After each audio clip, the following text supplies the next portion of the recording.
last time I was down here, Ethan, we were talking about Cage of Fury #1 and a little bit of apprehension, but needn't be because it was a resounding success. Yeah, no, we smashed it, man. It was pretty cool. It's crazy, to be honest, that we did exactly the same thing, but just put a cage in there, and the cage brings a new, I don't know, bit of an element to it, a bit of, wow factor or whatever. But yeah, all the lighting, like all the sound and all that kind of stuff, everything's the same. I mean, I might have tricked up a little bit with another screen, but pretty much needs a Fury, but in a cage, man. So yeah, I mean, Would that be the biggest crowd ever? Close to it. Close to it, yeah. I reckon like the first couple, like they were pretty big like that, and then we just sort of, we sort of stayed pretty constant. But that one was the most tables, and I think it made it look that there was more people in there because we couldn't fit people on the floor. So tables were really popular for some reason. I don't know why, man. Sometimes people like the tables, sometimes people don't like the tables. But yeah, that show and this show even, we got heaps of tables sold as well. So it's good. They must be liking the chicken or something, man. I don't know. Cool, mate, cool. That's really good. And the lineup, Matt Vale, everybody in New Zealand's been waiting to see him fight. Yeah, it's a shame we couldn't get him an MMA one, man. Like I feel for Matt. He's special. Like he's in the gym I'm working at, and when you're around an athlete like that, you really learn to see how good they actually are, man. And he's special. I didn't realise how good he was until I've watched him, and he's sparring my boys, and he's holding some pads for him every now and again, and like he's got a style that I don't know. You can't teach, like it was funny. I got him to help me out because whenever we got fights coming up, I get the boys to, if we're doing pad work, that they might have something that they want to work on, right? And I said, "Oh, mate, you got any stuff that you want to work on?" He's like, yeah. And then he'd come up with these combos like on the fly, but he'd be doing it, and then he'd like, "Oh, nah, like you want to change it like mid combo sort of thing." So he doesn't even know what he's friggin' doing, man. So how's an opponent gonna read that? Well, you know what I mean? Like he can change it, and his flow is, his beat that he's on, and his rhythm is, it's something you can't explain, man.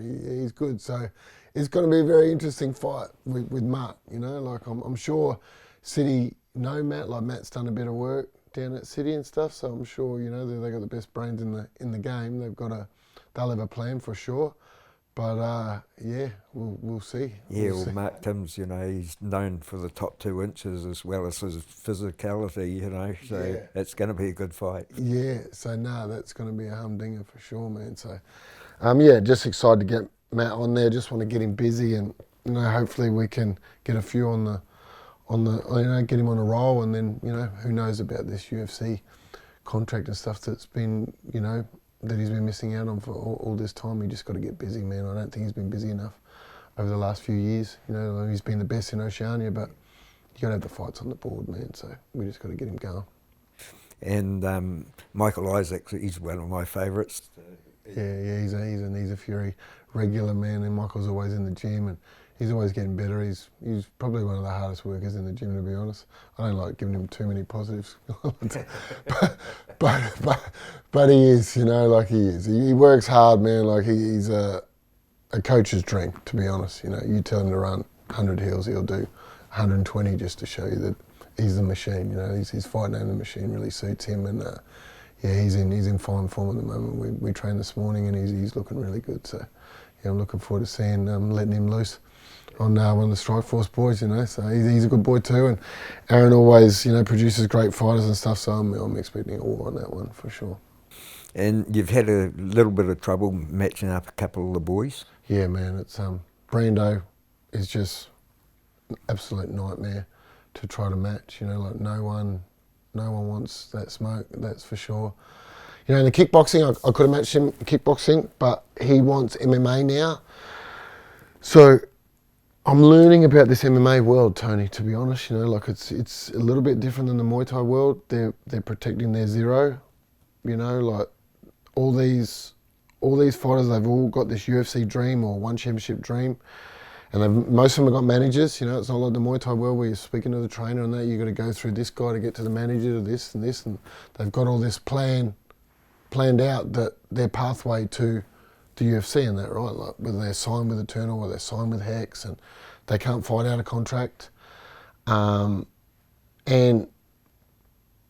fighting someone like Brando or fighting someone like Matt, when they've got a pathway to the UFC, it's a high risk, low reward fight, man. So, and the heavyweights, yeah, it was funny, man. I've contacted so many people, and I've had some help, you know, from Eugene and stuff as well. We've been searching everywhere around the world, you know, and no one put their hand up, and that's no shit, man. I've spent a good solid, probably, I don't know, 10 days on the phone messaging, solid, just Brando was the guy I wanted to match, and I'd just get, yeah, maybe this, that, and then, nah, we don't want that, yep, maybe, yep, nah, all to just come up empty, so. That doesn't happen with you very often. No, it doesn't, and I feel, you know, like I failed the big fella, but I can't just invent someone, man, you know, and it's very annoying, and I've learned a lot over this last few weeks. And I think I've got to get to know the MMA world a little bit more, because I'm only new to it, and just see how they operate, and yeah, like it's all learning for me too. But yeah, Brando's got a good team behind him now, as we see kickboxing, and Eugene's got a plan, and I think everything happens for a reason, and I think maybe he just needs the time in the gym to get better, you know, like, in all honesty, like, we get him someone, MMA fighter who's, you know, I don't know, had a couple of fights. Brando probably going to get him out of there in one round anyway. So what's he learned out of that? You know, like, he's learned the art of fighting and how to control his nerves and all, and, you know, the moment you learn how to do it, but he's probably better off putting his time and effort into learning the shit in the gym, you know, so that's my theory. Put a bit of sugar on it, made me feel better about not getting him on anyway. So yeah, I'm sure Eugene's got a plan, man, with him, and he'll end up being in the UFC one day, but at the moment, with this MMA shit, I'm not having any luck with him. So I will keep trying for, you know, every show I do, I'll try to have him on, but I can't guarantee they'll be able to find someone. So yeah, it's a shame. And Carlos is a stalwart on your shows as well, but you get a little bit of trouble there. Yeah, well, Zen just pulled out on Monday, so I've got a few dudes on the line at the moment, and I'll hopefully confirm something today. But same thing with Carlos, man. We want him tested. You know, like, I could just get anybody, you know, like, get him, I don't know, a guy from Indonesia or a guy from the Philippines or a guy, you know, we don't want that, man. We want to test, and Carlos, you know, we've built him up after he broke his arm. He's had a couple of, you know, sort of warm-up type fights now, and now we want to test him, you know. So whether I can find someone to give him a test on my show, or I'm looking to get him a fight on one of the other Aussie shows and stuff, you know. So the main thing is we got a pathway to the UFC as well, and Carlos needs some tests now. He needs to, you know, have a crack at some of the top dogs, and unfortunately, they're all signed with these other organisations, man, you know. So they can't fight here, but maybe he can fight there. So I'm not ruling him out of the July show, but I'm just going to do it right, man, and do what's best for him. You know, not what's necessarily best for me and the Hamilton crowd, but what's best for his career. You know, is it best for him to fight, you know, a mediocre fight? I mean, I shouldn't say every fight's hard, but you know what I mean, man. You know, we want to fight a you know, someone that's at his level now, you know, and he wants that too. He deserves that. You know, he doesn't deserve to go out there and just fight someone that's just paid to come over and that, you know, not lose, but, you know. Yeah, so we'll see. There's been a few little hiccups with this one, Tony, I'm not going to lie, you know, as far as him matching these high-level dudes up. But in saying that, we've got a stacked as card, man. I've got more heavyweight fights on this card than what I've ever had. And I don't know about you, man, but I love the heavyweights, and I love the beginner heavyweights as well, because they're big boys, man, and they come and they have, you know, they throw down. So at this stage, I've got 4 heavyweight fights, and a couple in the 80s as well, you know, so some big boys on this one. So, yeah, and we got, I don't know, at the moment I've got like 20 fights, so I'm begging for pullouts. So it's going to be another cracker, you know, like, but unfortunately, yeah, no Brando at the moment. So, but Matt Vale and Michael Isaac, probably main and semi-main, or Carlos will be main if I get him on, you know, so.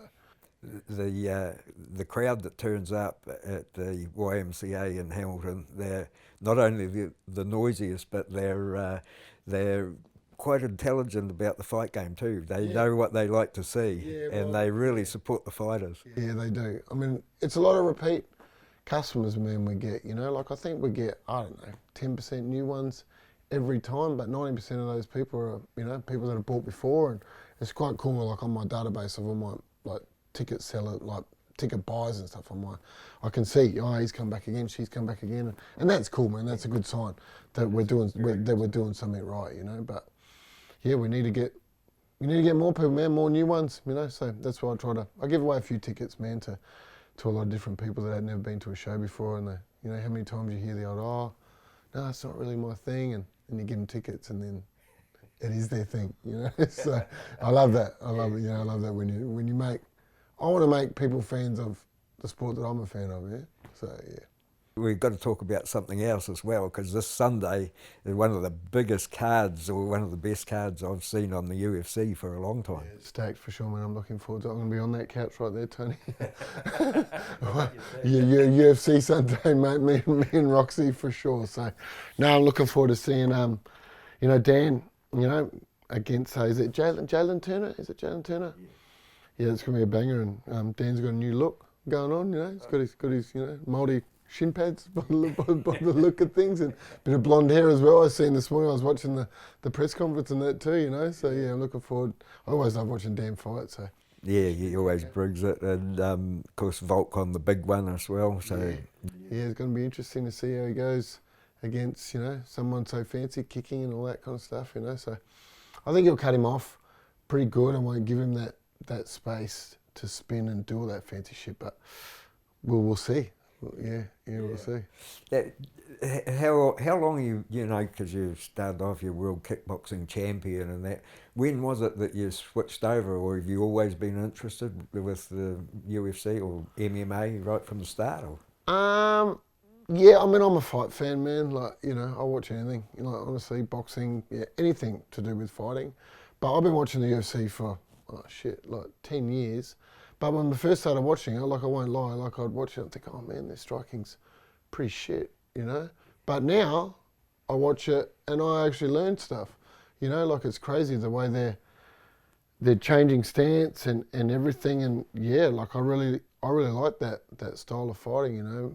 I mean, I'm a Muay Thai purist, but I would probably watch more MMA now than what I watch Muay Thai, to be honest. And it's funny, every now and again, like there's glory shows and that now, and you know, like I watch all those as well, and it's different, man. It's a different sport, really. You know, like MMA striking compared to glory striking. And you watch the two, and I reckon you sort of think these glory dudes are nuts, man, because they just stand in the pocket and just punch shit of each other, whereas you can't do that with the little gloves. You know, it's like one good shot and you're out. So it makes it a bit more of a chess match. So yeah, the MMA world is winning me over a little bit, Tony, you know. And I'm, you know, the last few years I'd probably say, maybe I haven't changed completely, but I've gone more down the road of an MMA striking coach, I reckon, you know. So whether that's good or bad, I don't know, man, but I'm trying to get all my boys to branch over, you know, to MMA now. I want them to make some money, man, you know, and that's where the gravy train is. So, yeah. How difficult it is to break in because of the eternal hex. Yeah, it's hard, man. You know, it's but it's just another game that we got to learn how to play. You know, so and it's just getting to know the right people in the sport and everything, and yeah, it won't take long. You know, we'll get in there, I'm sure. You know, I'm pretty confident that the reputation that I've got, you know, in the kickboxing and Muay Thai world, you know, that's got to leave me in good stead for coming into this world now, you know. So I'm looking forward to it, man. It'll be cool. So yeah, Right. we'll create some pathways for these kids at some stage. Might take me a little bit longer than what I thought, but we'll get there for sure. I love the positivity, and you always follow up on your words too. Well, I'm not going anywhere, man. Like, you know, this is a new little project for me, so I'll be here. Like, it takes, I've been doing this other stuff for 20 years. I don't think it'll take me 20 years, but it might take me 5 to get, you know, in there and get a pathway going for these dudes into there. But the beauty of it is that I've got a good relationship with the main dude that's already creating the pathway, you know what I mean? Like Eugene and you know, Dougie and City Kickboxing, like we've been doing business for many years, and you know, and then Eugene's always been real, you know, helpful to me and you know, helping me, you know, guide my pathway soon, and he's been real helpful with this one too, man. So I'm confident I got good people in the right places to help me lead along the way, you know. So yeah, it's cool. The future looks good, Tony. Cool, mate. Cool. Oh, well, enjoy Sunday. Okay, thank you, bro. You too, brother. All right, shot, Cheers. mate. Hey, last time you were up there, yeah, cool, mate. You parked in a puddle record. Just